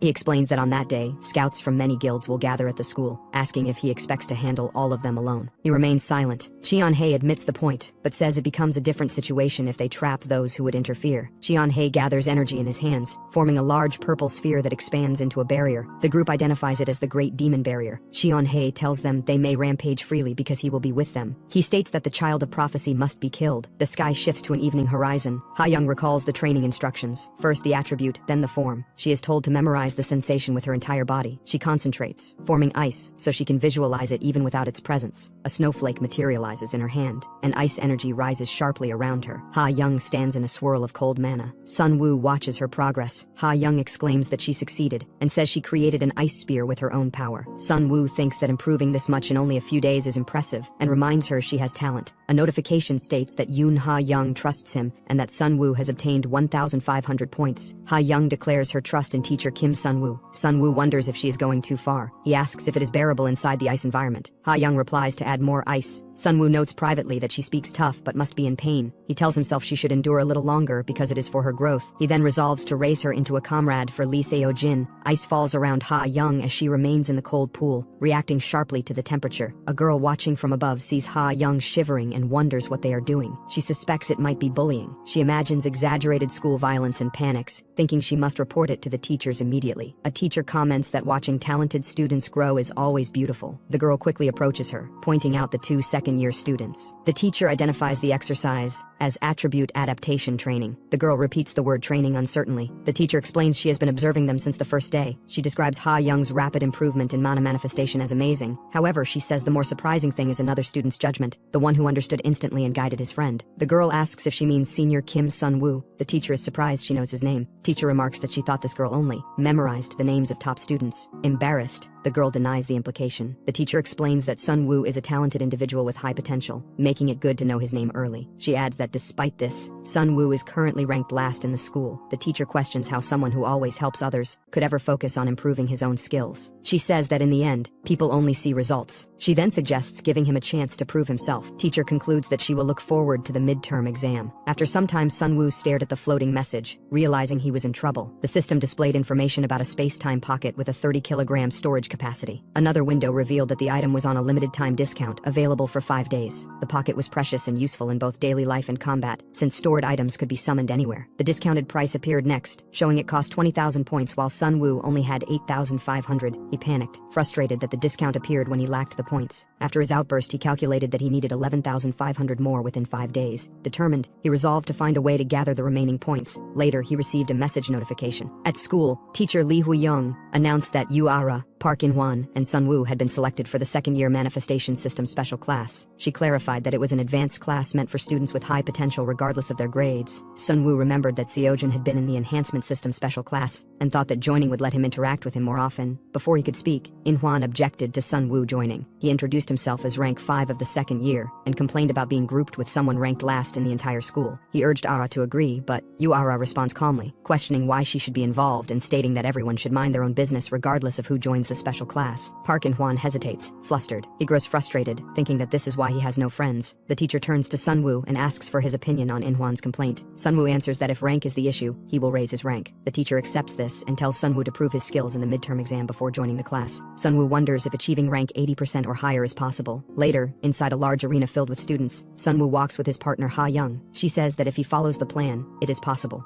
He agrees to follow his instructions. He explains that the second-year midterm exam is a cooperative battle. Students must team up to fight a summoned creature called the Green Giant. 2 giants appear before the test participants. He explains that the creature can be defeated immediately if its weakness is struck, but the weak point appears in a different location each time, and is difficult to find. He adds that most students score well by enduring the monster physically. He describes that truly skilled students can eliminate the monster entirely. In the arena, Lee Seojin and Ara display high-level combat ability and defeat their monsters. Observers comment on Seojin's performance and note that even his partner possesses considerable power. Sun Woo states they will climb to the top ranks. Later, Ha Young releases ice energy as Sun Woo asks her to create a path. She confirms she understands and forms a trail of ice beneath him. Sun Woo runs across the frozen ground toward the Green Giant. Ha Young intensifies her output, ice surging from beneath her feet. The ice rises and spreads, forming a structure that extends forward. Sun Woo continues moving along it. As he approaches the monster, students in the stands recognize him. They comment that he is the one who was humiliated in the public ranking test, and note that people suspected admission fraud. They wonder if he will experience mana depletion again. A system message informs Sun Woo that 254 people feel anticipation toward him, and he gains 1,000 points. Sun Woo notes that everyone expects him to be humiliated. Another system message appears, stating that the outsider's benefit activates. The Green Giants react as the benefit triggers. Sun Woo steadies his footing on the ice and thinks that this time he has no intention of playing the role expected of him. He gathers mana in his hands, forming light blue energy. He launches the attack. Beams of condensed mana pierce through the Green Giants. The strikes land on their glowing weak points, and their bodies react as the attacks tear through them. A Green Giant charges towards Sun Sunwoo. Sunwoo stands with gathered mana in his hand. The monster leaps, raising its arm to strike. Sunwoo releases energy and says the fight appears easier than expected. Another green giant raises its fist, preparing an attack. Sunwoo notices something unusual and recognizes the figure in the crowd as Cheon-hae. He realizes Cheon-hae is the mastermind already inside the school. He recalls that the fiends, or say demons, were meant to invade the school after the exam ended at 4 p.m. Ha-young call out to warn him. Sunwoo reacts as the green giant descends. The impact shatters ice across the floor. Sunwoo falls back from the force. Ice spears strike the green giant, piercing its body as the ice shell around it cracks apart. Ha-young calls out to Sunwoo, telling him to snap out of it. She pulls him up as he regains balance. The green giant roars and gathers more energy. Sunwoo raises his hand toward the monster. Sunwoo steps forward and unleashes a concentrated beam of mana. The blast shoots through the green giant, knocking multiple giants back. Dust and ice scatter around him and Ha-young. Spectators react with surprise. In the stands, some students stare in shock while others watch their devices as the live broadcast continues. Comments appear, questioning if Sunwoo is the rumored student, reacting to his fighting level, asking how he performed the attack, mentioning the constellation manifestation technique, and stating he targeted the weakness. Some dismiss it as luck. Another student remarks that Sunwoo is quite capable. The crowd expresses excitement, noting they did not expect much but witnessed a strong match. They comment on Ha-young's manifestation level as well. Ha-young hugs Sunwoo and tells that they succeeded. Sunwoo responds briefly. System messages appear. 582 people remember his face, granting 3,000 points. He gains the B-class prospect achievement and receives 2,000 points. Character Kim Deokyeon takes interest in him, granting 1,000 points. Character Park In-hwan feels humiliated, granting another 1,000 points. Sunwoo looks up and thinks that the test is not what matters right now. He focuses on the time period. A clock shows the current time. A thought forms in Sunwoo's mind as he realizes that events are deviating from the original story. Whereas we see Cheon-hae walks toward the school building, while sunlight reflects. Sunwoo wonders if his actions are affecting the original plot. He considers that even the sequence of how the school is supposed to be saved might change. Inside the hall, an announcement displays the rankings and levels of the examinees. Ah-young watches Sunwoo closely and asks if he is alright. Sunwoo, sweating, tells her he is fine and only tired. He says he wants to rest for a moment and asks her to head to the training room, mentioning he has feedback to give her. She assumes she made mistakes during the exam. Sunwoo reassures her, telling her to be confident and that she performed perfectly. Ha-young reacts with surprise and emotion. Ha-young thanks him when he expresses relief, and she tells him to rest properly. She adds that if he feels too unwell, he does not need to come to the training room. She waves to him as she walks away. Left alone, Sunwoo reflects on the disrupted timing of events. He decides he must now check how much of the original story has changed. He thinks about what should have been happening according to the script, and begins searching through the crowds. He notes that Lee Seojin should, at this time, be experiencing a specific moment. Soon he spots him among a group of students. Several guild recruiters surround Lee Seojin, handing him different guild invitations and insisting he choose theirs. Others cheer loudly for him, holding signs and praising him. One recruiter offers an apartment lease as an incentive for joining their guild. Seojin apologized, explaining that he was only 18 and unable to join a guild yet. The recruiters told him to at least keep their cards, saying they had skipped upper year scouting to watch his exam. When another group called out to him, Seojin turned and saw Kim Sunwoo. Sunwoo informed him that teacher Jang Anchol was looking for him and likely wanted to discuss his exam results. Nearby, two observers commented on Sunwoo's performance, calling it a stable fight and noting his promising growth. Seojin reacted with mild surprise before running off, saying he couldn't keep the teacher waiting and would listen to guild offers later. The recruiters remarked that he had nearly signed and decided to return to observing the third-year exams. Members of the special task force discussed Sunwoo's evaluation. Jung Hyun-soo asked senior Kim Deokyeon about Sunwoo's fight. Deokyeon replied that it was not bad and appropriate for the third disciple of Chairman Kim Jinchul, the strongest mage. Hyun-soo argued that Sunwoo still lacked real combat experience. Deokyeon responded that Hyun-soo acted as if Sunwoo were already joining their unit, reminding him they had only come to scout for after graduation. Hyun-soo admitted he regretted not speaking to Sunwoo earlier during the Han River incident, thinking that if Sunwoo had fought then, he might have gained the experience Deokyeon mentioned. Kim Deokyeon considers the importance of experience. He asks what Jung Hyun-soo thinks of the last student who appeared. Deokyeon identifies him as Kim Sonwoo, and notes that, despite being ranked last, his combat sense was remarkable. He adds that it goes beyond simple instinct. He recalls Sonwoo instantly identifying a weak point during combat, something achievable only through real experience. Hyun-soo expresses disbelief, questioning how an 18-year-old could have gained such experience. Deokyeon remembers Seojin mentioning that a student resembled Mage Kim Jinwoo. He then realizes that the student was Kim Seonwoo from Seojin's class. Although unusual for someone his age to use compression manifestation, he decides to remember Seonwoo's name. Later, Seonwoo meets his teacher at the building entrance and is told he is late from greeting his peers. Inside, the hallway is filled with people. After leaving the crowd, Seojin thanks Sunwoo for for helping him avoid staying longer. He asks why he returned to an area crowded with scouts. Sunwoo explains that he wants to preview next year's exams. Seojin states he does not want to be cornered by scouts again. His friend Sunwoo reassures him that the scouts have moved to reserved seats with the teachers and entered through a different path, meaning they will not encounter them. He asks if Seojin doesn't want to keep his rank. Seojin considers it and responds briefly. He suggests that if they watch quietly, no one will notice them. Sunwoo agrees. As they look toward the exam hall, Sunwoo thinks about the original story. He recalls that the main attack originally began in the third-year exam hall, the place where making contact with the insider was easiest. He remembers a cloaked figure walking into the building and the sudden chaos that followed. He thinks about the uncertainty of when the attack will occur and remembers Chonhae, concluding he must keep Seojin in the exam hall. He considers this the fastest way to protect the child of prophecy. He asks if nothing happened after the exam. Seojin confirms nothing else occurred. Then he clarifies, asking if he means the scouts, and says such situations are common. He tells Sunwoo that as long as he is alright, that is enough. Sunwoo notes internally that the original flow remains, mostly intact, and feels relieved. In the third-year hall, sparring begins, and the crowd reacts loudly as the matches start. Outside, someone reports that the scouts have entered the third-year exam hall, matching the insider's prediction. Cheon-hae asks how everything else is progressing, so he reports that monster summoning circles have been placed throughout the school. He explains that Jin-san becomes uncontrollable when he sees a human, so they have placed him in a secluded location. Cheon-hae praises Yang-yun for his work. The women says their success is thanks to Lord Cheon-hae joining them. Cheon-hae lifts his hand. He tells them they will begin. Dark energy gathers around him as he forms a large sphere of power. He announces the start of their objective, the hunt for the child of prophecy. Inside the exam hall, lightning erupts as a student launches an attack. His opponent is struck and overwhelmed. She raises her hands and surrenders. The match official declares Park Min-ye forfeits. The final winner is announced, Kim Chang-yun. Seo-jun watches the broadcast excitedly. He finds the third-year exam entertaining. He notes that Kim Chang-yun's techniques resemble a textbook example of manifestation-type abilities, while Park Min-ye's movements are sharp and precise. Sunwoo, he thinks about how he scanned the entire arena during the match, but never saw Cheon-hae. He wonders what is happening. Seo-jun notices his distracted behavior and asks who he is searching for. Sunwoo hesitates before answering that he was only wondering if any guild might want to scout him. Seo-jun encourages him, saying someone is bound to call, and remarks that Sunwoo has grown significantly since the start of the semester. Images of Sunwoo's earlier exam flash through his mind, showing the intense display of power that would have shocked anyone watching. Seo-jun asks how he managed to grow so quickly. Sunwoo remains quiet as a sudden surge of energy erupts across the arena, glowing in bright purple. Students react with confusion as the energy expands. Sunwoo and his friend rise from their seats in alarm. Sunwoo internally fears what this phenomenon might mean. He recognizes that this kind of event never occurred in his previous life, leaving him unsettled as he watches the energy intensify overhead. A purple barrier surrounds the area, and people gather in confusion. Someone questions whether it is a barrier, while others wonder if something went wrong at school and urge to call the teachers. From above, the barrier glows as people stand scattered below it. Some ask what is happening and whether an accident occurred. Near the crowd, a bag lies on the ground. Energy crackles around it as purple light builds. The energy condenses into a dark, swirling core in the air. People nearby notice it and freeze in shock. A creature bursts out from the distortion. Someone recognizes it as an attack. Monsters leap forward, chasing fleeing people. Someone screams that it is a monster and calls for help. A loudspeaker announces that monsters have infiltrated the school and orders students and visitors to evacuate to the safe zone. The message begins repeating as the barrier remains in place. Cheon-hae watches and notes that all teachers, scouts, and battle-grade mages have been sealed inside. He concludes that if no one else can help, the child of prophecy will have to reveal himself. A man steps forward as monsters approach. His movement is sharp and immediate. He swings his weapon, releasing a red arc that cuts through the monster in front of him. Cheon-hae watches with a tense expression. He thinks about how this is possible. The man with the weapon stands calmly, holding a red-stained blade. Another armed man stands behind him. Cheon-hae questions if the special task force is here. A group of students and staff gather nearby. Someone confirms that it is the special task force. It is said that they came to watch Seo-jun's match. They are currently holding back the monster group and rescuing people. Seo-jun thinks that if the task force came to see him, the team leader might be Kim Daek-hyun. A staff says that once the barrier is undone, they will join immediately, and tells the students not to be afraid and to trust their teachers. Sunwoo thinks that if the task force joins, they can still overturn the situation, but notes that there is a problem. The barrier remains active around the area as monsters continue moving inside it. Sunwoo thinks about how to break the barrier. A student presses both hands against the barrier and shouts for the mages to save them. Another regrets not going inside the arena. A teacher named Kim Yoon-jin says that to release the barrier immediately, they need one more A-rank support type mage besides the one already present. Others react that they do not have anyone like that, and note that high-rank support types are extremely rare. Kim Yoon-jin tells them to keep looking and says that by herself it will take 30 minutes to free the people trapped inside. She reacts to the mention of 30 minutes and realizes that relying on just 2 task force members for that long is unrealistic. Sunwoo thinks that time is not the real issue, and that breaking the barrier itself is simply impossible. He recalls that Cheon-hae's magic barrier ranks among the strongest in the world, and that even in the original outcome, A surprise attack could not break it. Lee Seo-jun could not defeat him. Sunwoo concludes that he has no choice but to step in and decides to try himself. A woman appears and introduces herself as an A-rank support mage named Yang Young-eun. She says it is fortunate she was nearby, and Kim Yoon-jin reacts in shock. Yang Young-eun says she will handle the barrier. Sunwoo thinks that even if he claims that Yang Hyun is a demon, it would only raise suspicion instead of resolving anything. She says she will begin first and asks for assistance with the barrier release. Yoon-jin agrees. A large magic barrier activates around them, with complex patterns spreading outward as students watch from a distance. Seo-jin feel relieved, thinking that the teachers are looking for a way out, and that they should be able to leave soon. Sunwoo says no. Seo-jin asks why, and Sunwoo says he will explain later and tells him to come with him. Yoon-jin touches the barrier and senses something is wrong. She understands that when the barrier is released from one side, it locks again with a second layer from the other side, and that the barrier is not weakening but getting stronger. Cheon-hae observes the situation and notes that the support-type teacher is quite perceptive. He decides he needs to draw her attention and tightens his grip. Goblin creatures swarm as blood stains the ground where several have already fallen. He and another fighter cut through the attackers, forcing the rest back as more rush in from the archway. One goblin breaks through the chaos and lunges toward Yang Hyun. Before it can strike, it is cut down, its body crashing to the ground. The man checks on Yang Hyun, who confirms he saved her. As they regroup, it becomes clear that the enemies are attacking the barrier from both inside and outside. Nearby, a younger fighter warns his senior that he almost got caught, while the senior responds that if that happens again, he will be forced to turn in his task force badge. Task force officer turns toward Yang Hyun and states that he swears on the honor of the task force that he will protect her. Yang Hyun responds that she understands, then thanks him sincerely. Whereas Seo-jin and Sunwoo stand behind the testing hall. Seo-jin asks why they came all the way there. Sunwoo answers that no one is around and says they will break the barrier at that spot. Seo-jin asks about the release attempt happening at the front. Sunwoo explains that the support mage, Yang Young-eun, is a demon and is pretending to release the barrier while actually reinforcing it. Seo-jin reacts in shock and says they need to tell people immediately. Sunwoo responds that it is only a suspicion and there is no proof yet. Seo-jin says it can be proven, since Sunwoo was even offered a special class invitation for barrier release skills. Sunwoo replies that this still does not guarantee people will believe him. He explains that if he breaks the barrier, Seo-jin should go and tell everyone. He adds that if a world-class genius says it, everyone will believe it. Seo-jin falls silent, then agrees and asks if he can really break the barrier. Sunwoo says they should try. He kneels and places both hands on the ground, forming a magic circle. A system message appears stating that the unique trait for analyzing and interpreting is activated. Another system message states that the magical formula is being interpreted. The barrier reacts, spreading patterns across its surface. The barrier shows signs of being pierced, but the reaction fades. Sunwoo says that it was nothing. He says they need to resolve the incident quickly. Seo-jin stops him and asks one question. He asks why he keeps hiding his achievements, and says it would be better if people acknowledged his abilities. Sunwoo replies that this is enough for him, and asks Seo-jin to keep everything that happened there a secret, whereas Cheon-hae curses Yang Hyun and says she could not even guard the barrier properly. Yang Young remarks that she definitely double-locked the barrier and questions who on earth could have done this. Officer acknowledges the effort of Yang Young and says that the work was truly hard. The task force gathers, and someone declares that from here on they will handle the rest. He steps forward and attacks the monsters, striking them down one after another. The goblins scream as they are thrown back and defeated. Teacher Lee Hee-young releases a powerful spell, crushing the remaining monsters in a single blow. After the battle, Officer comments that it was a clean finish and addresses Teacher Lee Hee-young, adding that her one-hit skill is still impressive. Another officer thanks them for their cooperation and says the area should be cleared quickly. The officer says it was an honor to witness the Special Operations Unit skills in person. The officer, or say Kim Yoon-jin, states that they do not know where the mastermind behind the disturbance is hiding and says they must regroup and begin a full search immediately. Yoon-jin says she does not know if Yang Young is the mastermind but points out that there is one suspicious person. She steps closer and grabs Yang Young by the collar, demanding to know what she did when the barrier was lifted. Others react, telling teacher Yoon-jin to calm down and saying that accusing someone of being a demon is going too far, especially towards someone who helped. Observers question whether a teacher should behave that way.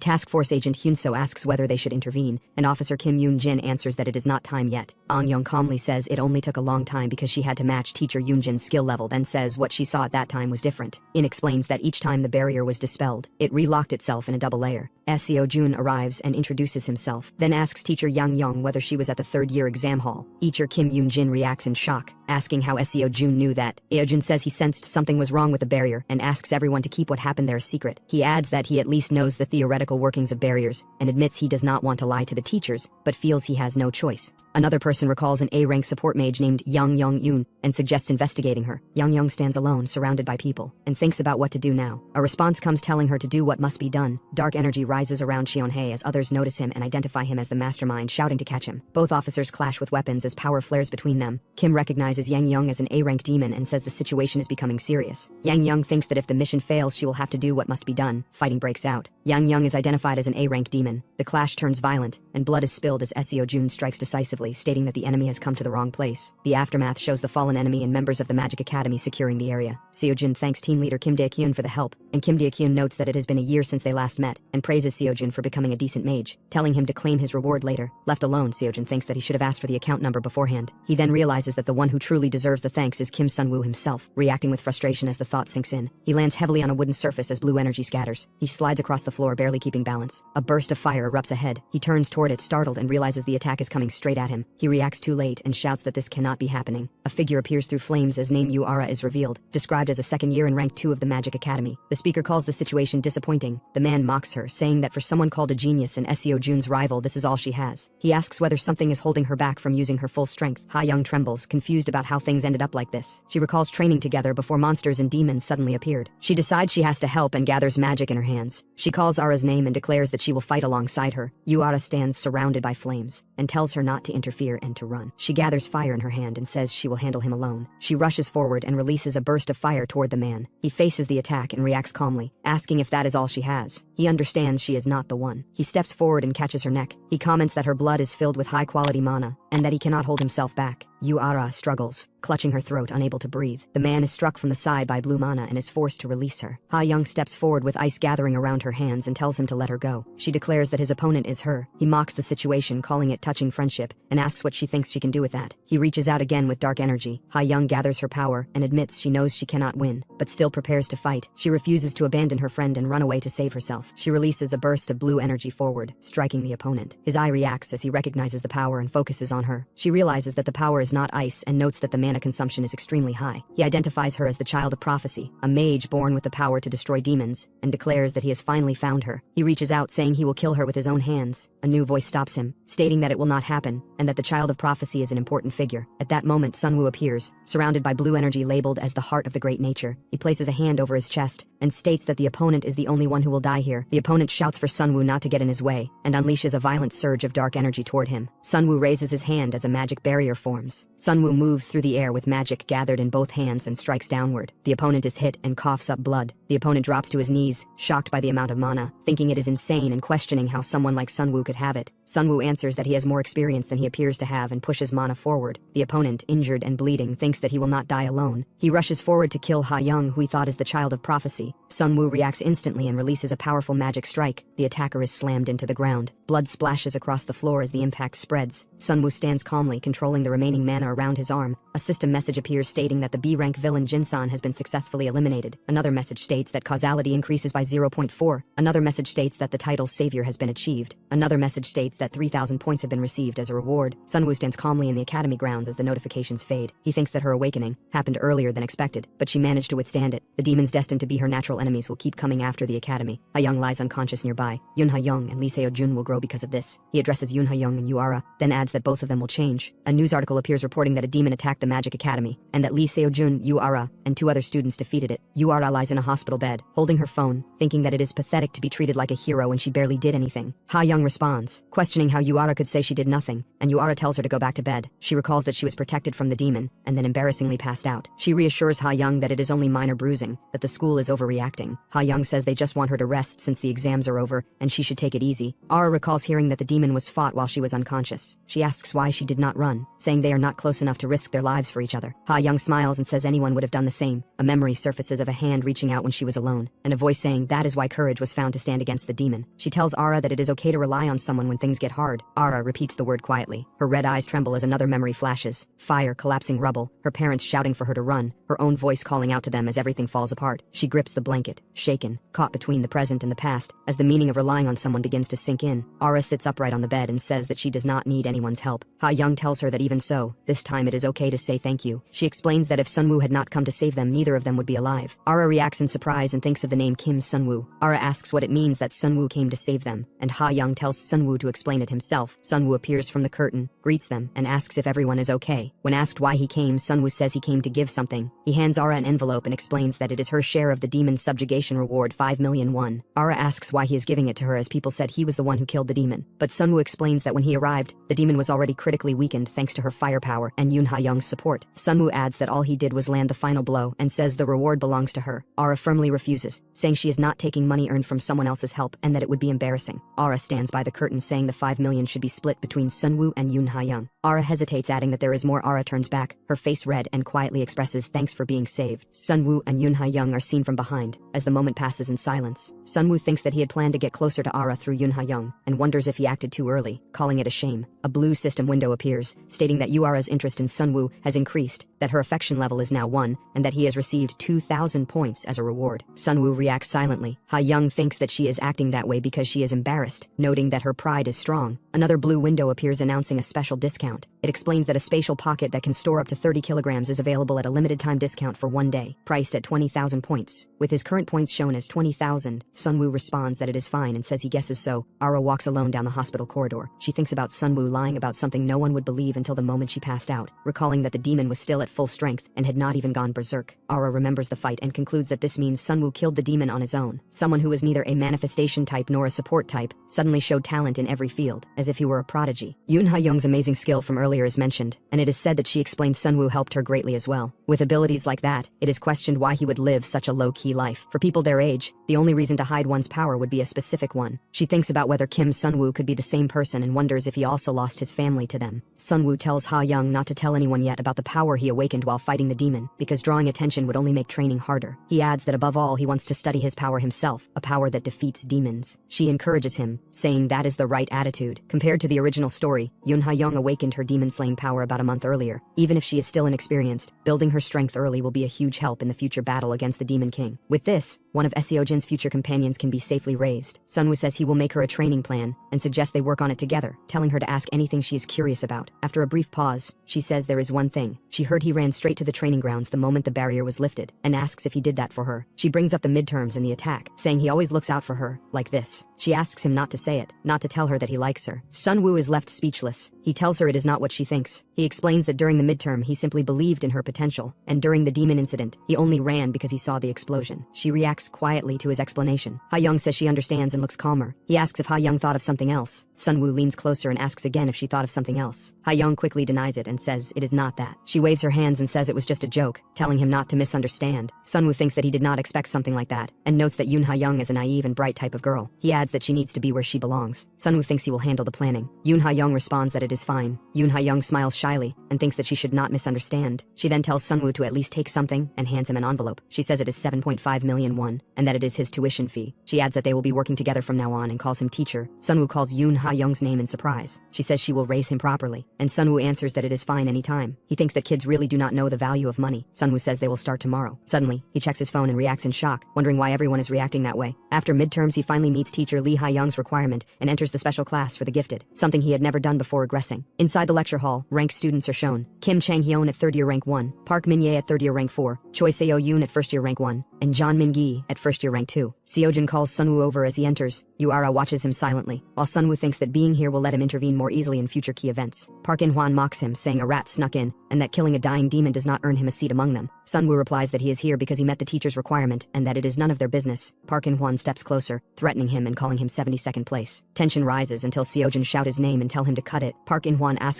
if he have any idea of how many ranks of special class are dropped cause of Sunwoo. Yuara mentions Kim Seon-woo's midterm score time was 22.43 seconds. Park Min-yu watches silently. Yuara says that if tests from the start of the semester are ignored, she is still better than Park In-hwan, and tells him to behave because he is lowering the level. Park In-hwan mocks her, saying he did not know she cared so much, but says he cannot do what she is telling him. He throws a punch at Kim Seon-woo. Sunwoo blocks the attack and asks what happens if Park In-hwan cannot do it. Park In-hwan curses as his hand ignites, then reacts in shock. A man steps in and tells him to cool his head. Park In-hwan is kicked down the steps and crashes onto the floor as others look on. Officer Hyun-soo asks if Kim Sunwoo is alright. Sunwoo thanks him for helping, smiling, and thinks that things are proceeding just like the original storyline. Hyun-soo tells Sunwoo that he enjoyed watching his midterm and could see his talent. He explains that the special task force will visit the school for special class activities. He urges Park In-hwan to wake up, and it is noted that his earlier behavior suggests he knew this would happen. Hyun-soo wonders if he went too hard from the start. Hyun-soo recalls a memory. He reacts in disbelief at being told to go to school. A senior officer explains that demons who had been hiding attacked the Magic Academy as a group. Hyun-soo notes that demons usually act alone unless ordered by the king, and that their easy infiltration suggests an insider helped them. Senior officer instructs the team to work with the school to find the demon's objective and the insider. In present, he introduces himself as Hyun-soo from the Association Special Task Force and greets the class. A student asks if the special class will be deployed to demon hunts or terrorism suppression. Hyun-soo replies that they will not be sent into real combat right away. Under his guidance, they will perform missions searching areas where monsters appear. He warns them to report anything suspicious immediately, then adds that it is actually a secret training field for the task force. Hyun-soo thinks that there is one dungeon, but it has already been completely cleared. Surveillance magic circles have been installed there, allowing suspicious individuals to be identified. Because the special class has more freedom than regular students, the insider is likely among them, or at least that is what Hyun-soo believes. He considers the possibility that there truly is a demon insider within the school. However, since the insider is cautious, they will remain quiet for now. What matters instead is the hidden stage inside the dungeon and ensuring that Lee Seo-jun obtains the S-rank item. During the special class activity, Hyun-soo plans to have Choi Se-yoon also. He announces that teams will be formed in pairs and orders everyone to move to the operation area. Sunwoo decides that this time he will follow the original storyline no matter what. Even though he was added unexpectedly, he wonders if any strange variables will appear during the group assignment. Later, under the night sky, he realizes that this outcome is possible after all. The group assignment is confirmed. Group 14 consists of first year rank 1, Choi Seo-yoon, and second year rank 72, Kim Sunwoo. Choi thinks about the group assignments and wonders if being in the same group as senior Sunwoo is really that disappointing. She thinks that everyone is desperate to get close to her. Other students glare from behind, cursing Sunwoo for being paired with Choi and complaining that he gets her all to himself. Choi observes that only 2 seniors are different. She understands if Seo-jun is not satisfied with someone like her, but questions why this guy is the one also who is displeased to her in the team. Choi and Sunwoo walk ahead. He suggests moving first, and she agrees. A student breaks down, crying that he wanted a cozy date with a cute junior.